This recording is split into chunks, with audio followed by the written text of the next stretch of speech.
Mercedes, I have heard that you are the daughter of imperial nobility. Is that the case? It is.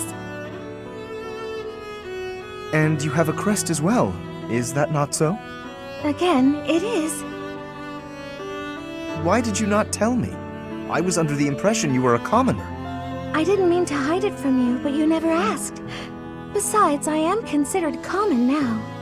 I don't care to flaunt my noble past or my crest. I have no desire to return to that status.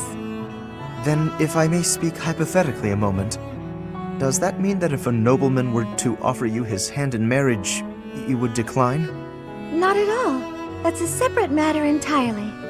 Even if I were to fall in love, regardless of their social status, I'm not looking to marry right now. What a relief. Forgive my rudeness. I am merely envious of your flexible outlook. It is a posture that I might very well adopt. Not to say that I hang upon your every word, of course. You mean in terms of love and marriage? Precisely. Status should be no impediment to love. But if you marry a woman who isn't a noble, then haven't you neglected your duty? Not exactly, no. What I said was that my marriage must benefit House Gloucester. So long as that holds true, the bloodline of my partner is actually irrelevant. For instance, if she bore a crest and was at one time considered noble... Well, now that doesn't sound flexible at all. How can you know if someone will benefit your family? Would you investigate her before allowing yourself feelings? That doesn't sound very noble of you. That is not what I... I'm sorry, Lawrence. I was only teasing. I'm sure your lack of tact is what women find so irresistible. Come again? Oh, nothing at all. I hope you do your family proud and fulfill your duty. Yes, I most certainly will.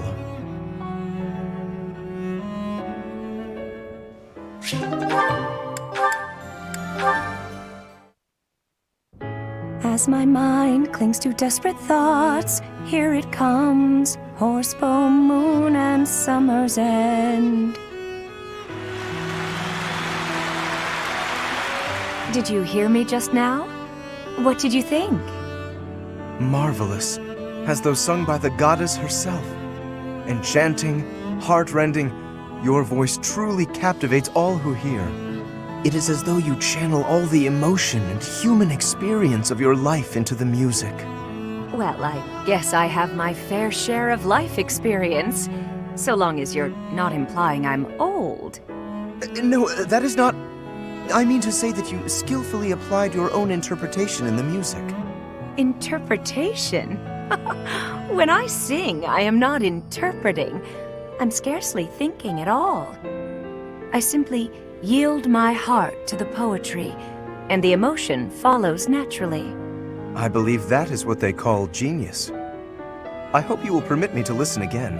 I would like to hear it up close next time. Of course. Next time I'll perform a private show. Just the two of us. You mock me. Never. I wasn't mocking you.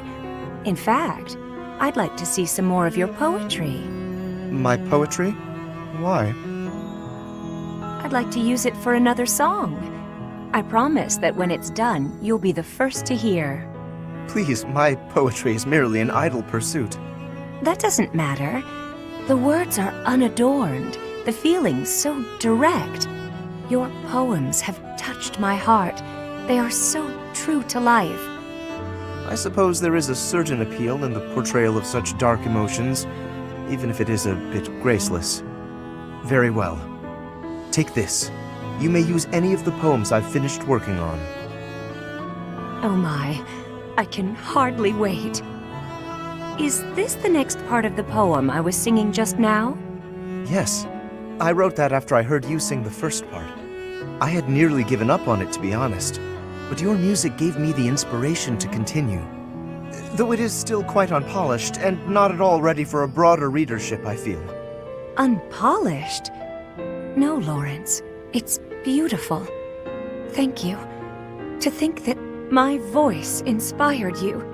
Yet, it's you who inspires my voice. I'm so excited to start a new song. Yes, please do.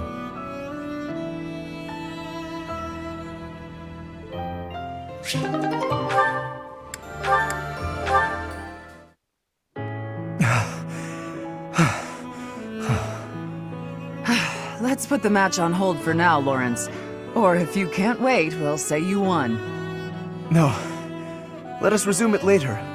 You haven't yet had the chance to use Thunderbrand. You weren't using a relic either. If you had been, you would have won easily. Even without it, you're stronger than I expected. You seem to be fighting more intensely than usual. Under ordinary circumstances, I'd have surely lost. But I had a vested interest in testing your character. If your swordplay relied at all on the dirty tricks of a fugitive, I would have felt compelled to defeat you. Are you saying you fought more ably because you had a sense of purpose? Not as such, although I admit that when we crossed blades, I became envious of your strength. I caught a glimpse, in your elegant swordsmanship, of an aspect of the noble ideal that I yet lack. That envy is perhaps what drove me to fight so hard. Interesting. I was also able to satisfy my curiosity. You are no criminal, but rather a lady of great conviction. That might be an exaggeration. I've done some things I'm not proud of. Modest as ever. Another of your noble qualities. Sorry to disappoint you, but I'm no longer a noble. Whatever your title, the responsible use of power is the very hallmark of nobility. Deny it all you like. The way I see it, you are indeed a true noble. I don't want to be a true noble. I won't be tied down by any stuffy idea of nobility. Although, if this is your way of flirting with me, perhaps I can be persuaded otherwise. That's rather sudden. Tell me, Lawrence, do you often woo noble women? As a true noble, I must be an ideal target for a fellow like you. Since you put it that way, apologies, but I confess you've rendered me quite speechless. Lighten up. I'm just teasing. You're clearly not ready to woo me. Not ready? Do I not suffice for you? Is there some flaw that I could conceivably correct?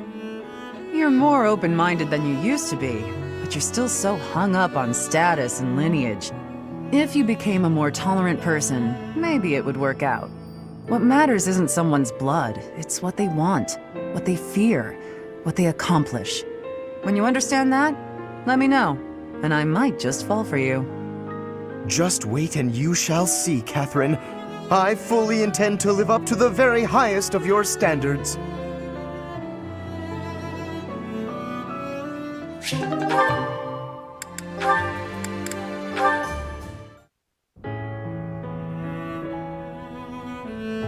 Hey, Raphael. Reading a letter? Well, if it isn't old Ignatz! I got a message here from my sis. Oh, a letter from Maya. I haven't seen her in so long. I bet she's all grown up. Nah, she's still a shrimp. It's been a while since I saw her. But she's probably only up to your shoulders. Wow. I can't believe she's gotten that tall. I wrote to tell her about how we're friends again. Do you remember this? Is that the picture I drew for her? She sent it along with the letter. I guess she held on to it since we were kids. Alright, that's enough looking. She said to show it to you and send it right back. To think she's handling my little doodle with such reverence. That warms my heart. I remember the day I gave Maya that drawing. She looked so happy. Before then, I never knew I could make people happy with art. It was a revelation. I've been drawing and painting ever since, in hopes of becoming an artist one day. You're much better now, so it must be paying off. I bet you could be a real artist. No, that's not possible, I'm afraid. I have to consider my parents' wishes. Who cares what your parents want? It's not like you're a noble or nothing. Your fate is your own. Huh. You think so? I know so.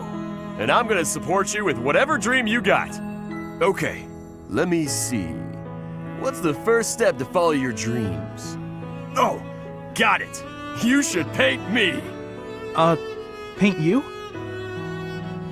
Yeah, I want my little sis to know how good I'm doing here. So I gotta send her proof. Plus, she'll be doubly impressed if it's a painting you made. Good point. I can certainly try to capture your likeness. I'll paint you with a warm, cheerful expression on your face to bring Maya comfort. My face? No way! You gotta get my muscles in there. Mostly my chest and arms. Are you sure that's what she'd want to see? Wait! Before you start painting, I gotta get me a little more training in. If my muscles aren't bulging, then what's the point? I'm not sure about this.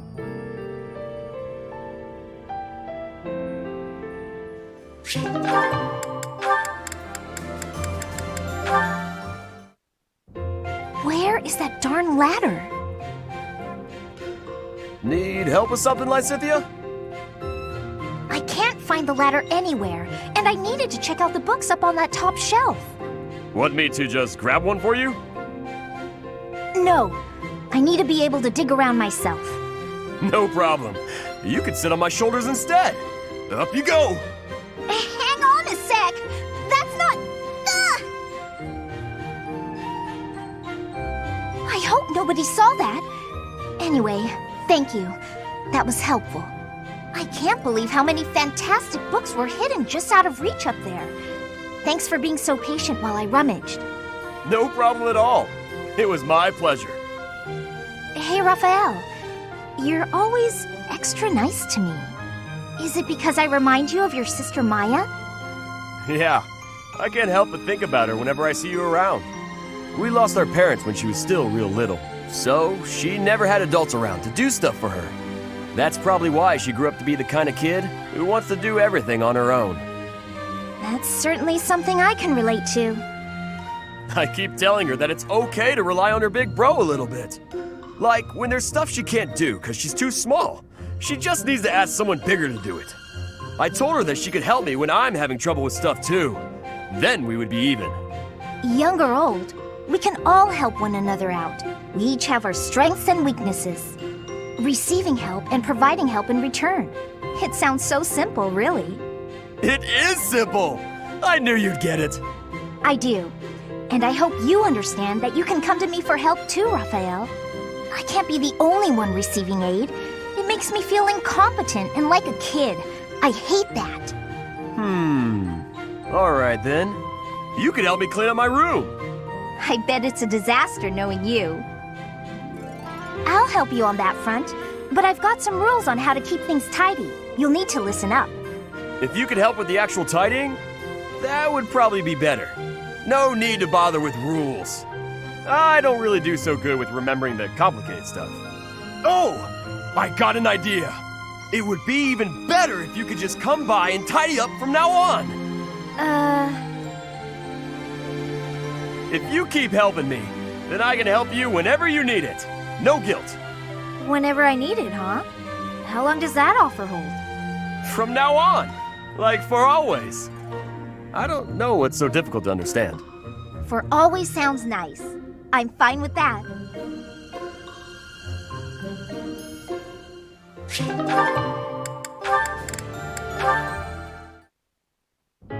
Marianne! Come here! Quick! Oh, what's wrong, Raphael? It's that bird you were talking to! I just found him! See? Right there on the lower branch. That's gotta be him. But he looks a little sad for some reason. You're right. Do you mind if I handle this? Hello there, Mr. Bird. How do you do? Yes, I see. I see. So your food supply is... Food? I got it! I completely understand. I have seen more people and birds foraging for berries lately. It would be ideal if those berries were growing in another forest nearby. Then you wouldn't have to. Are you hungry, Mr. Bird? I got just what you need. Are those bugs? Yuck! Look at him go. He's loving it. He's gonna get so big and strong after this. That was... disgusting. But how did you know he was hungry? I could tell by looking at him. He looked hungry and weak. More importantly, I saw what you did. That bird wasn't speaking human, so you gotta understand birdese. I knew it! Oh, about that. I'm sorry, Raphael, but I need to tell you the truth. I can sort of understand what animals are thinking when I look at them, but I can't speak to them. I'm sorry for leading you on. Oh, I see. What about me then? Can you tell what I'm thinking when you look at me? No, Raphael. I can't. Well, of course not. You're not even looking at me. You gotta look at my eyes. Nope, still can't do it. I guess I just gotta tell you. I'm thinking it would be nice if you talked to me the way you talk to animals. What do you mean? Whenever you talk to animals, you seem happy and friendly. I just wish you'd talk to me like that too. I'm so sorry, Raphael. I didn't know. What if I try this? Cheep cheep chiree choo choo doo! What the? Whoa! I've never heard you laugh before. I should have talked to you in birdese sooner. Cheep chirah cheep li woo teedledee! Sorry, I didn't quite catch that one. I said you gotta eat bugs to grow big and strong, just like Mr. Bird. I think I'll have to pass.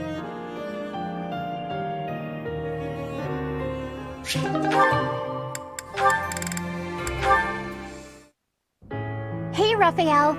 I finally finished that necklace for you. Here you go. Huh? Oh! Whoa! This is incredible! And so shiny. You're like an artist, Hilda. How'd you do this?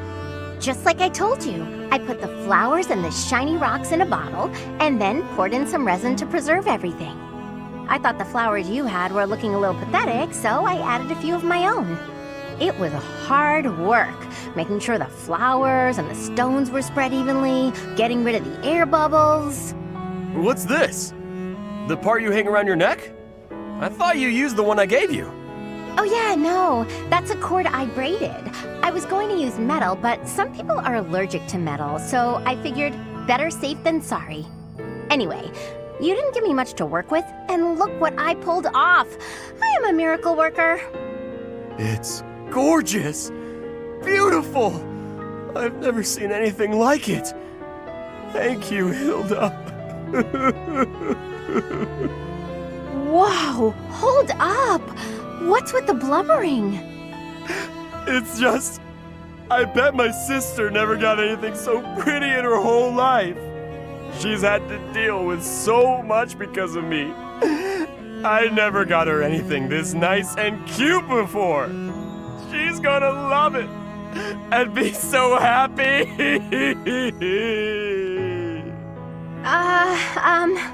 Okay. Yes, okay, that's enough. Come on, you're embarrassing me here. If you're really that happy, I'm glad I put some effort into something for once. Don't you always put effort into things? That's sweet of you, but no, I don't want to put in effort and then disappoint people. It's dispiriting, not to mention tiring. But what if they're not disappointed? Then they'd feel great, and you'd feel great too. Yeah, you have a point there. I guess I'm realizing that now. You know, thanks to you, I'm starting to see things from my brother's perspective. What do you mean? Do you have a big bro too? I do. I've always thought of him as an overprotective nuisance, but now I feel thankful. Looking at you, I couldn't help but think, sometimes big brothers are okay. I didn't do anything special though. It's natural for a big bro to look after his little sis. Oh, that reminds me.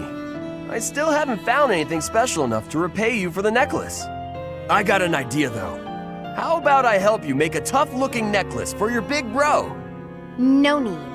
I have a better idea. When the wars simmer down, why don't you and your sister come visit me? Really? That's it? Yeah, I want to make sure it suits her. And then I can adjust the cord if I need to. Of course we'll come visit. I told my sis all about you, and she already wants to meet you. Well, good. I look forward to it. In the meantime, hold me close to your heart. What? That's what the necklace would say if it could talk. Hold me close to your heart.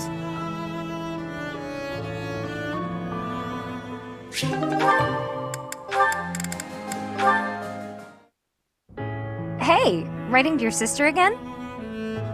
You bet! Gotta reply to these things as soon as they come in. You had one last week, too. It's great to see you're both so good about staying in touch. It's especially important when there's a war going on. Yeah. Oh, that reminds me. My sister wrote to say how much she loved the painting supplies you sent. Good. I'm glad gathering those pigments paid off. You even made her a brush. I really appreciate you doing all that for her. I was fascinated with painting at that age. I was a pretty artistic kid, if you can believe it.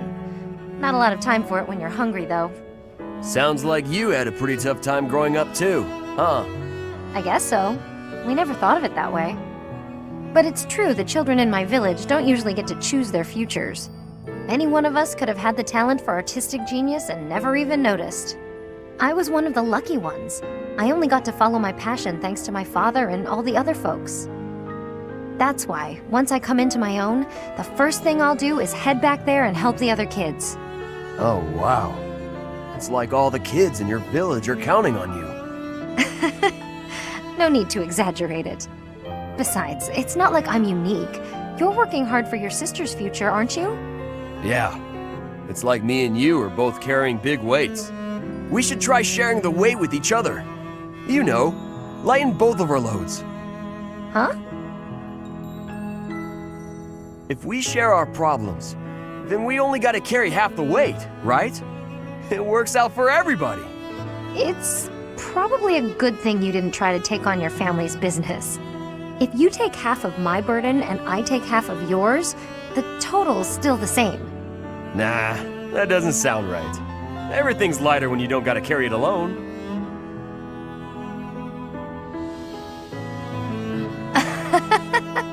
On second thought, you might be right. With the right attitude and the right partner to share the burden, maybe it is only half the weight. Now you're getting it. It's a waste of energy to struggle alone when there's someone who can help you. That's true. And I do hate waste, as you well know. So when it comes to working toward the future you're after, you know I won't fall short. Great! And you should never fall short on sharing a big meal with me, too. Deal.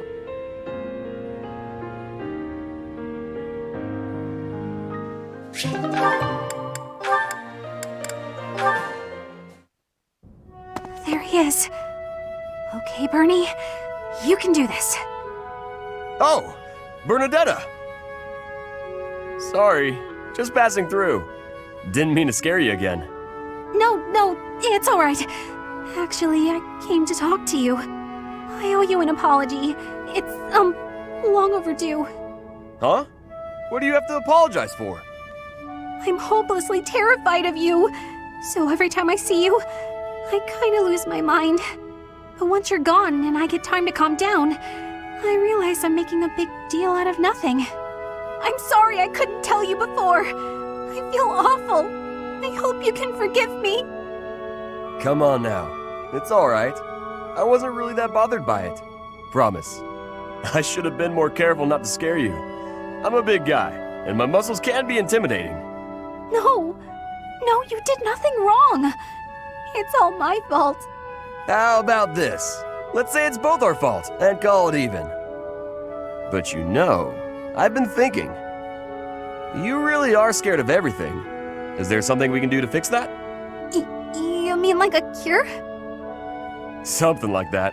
I think we can figure this out. Your biggest fear is talking to people, right? If that's the case, you need to change the way you think about talking. Right now, you think it's bad, so you're afraid to do it. I figure if you talk to more people, then you'll think talking is good. It might be hard to suddenly start talking to people, though. You're gonna need to take it slow. Oh, I know. Start with me. With you? That'll be, tough. Maybe if you turn around, face the other way. I guess if that's what you need. How's this? I bet if you get used to talking to me, your fears will go away in no time. You're, still really intimidating. But, okay, I'll give it a try.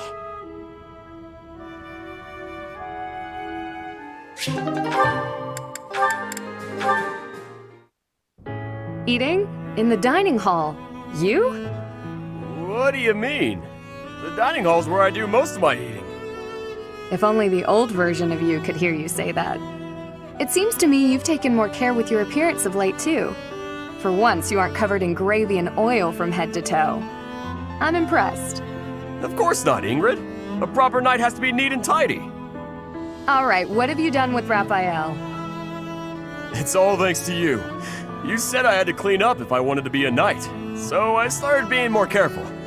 Do you think I have what it takes now? You've certainly become more knightly than before. But there's plenty yet to do to become a proper knight. It's not as simple as eating where you're meant to and not being covered in gravy.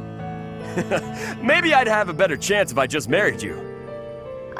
What does that have to do with anything? You're real cultured, that's all. You already taught me to be neat and tidy.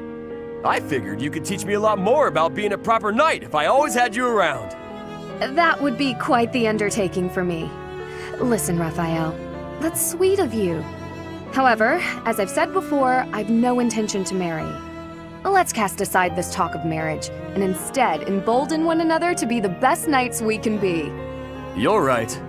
Probably a better idea to just embolden each other instead. As long as I still get your help with becoming a proper knight.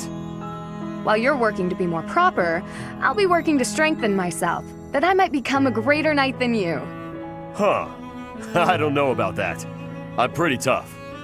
But I guess if anyone could beat me, it'd probably be you, Ingrid. Guaranteed. Thank you, Raphael. That means a lot to me.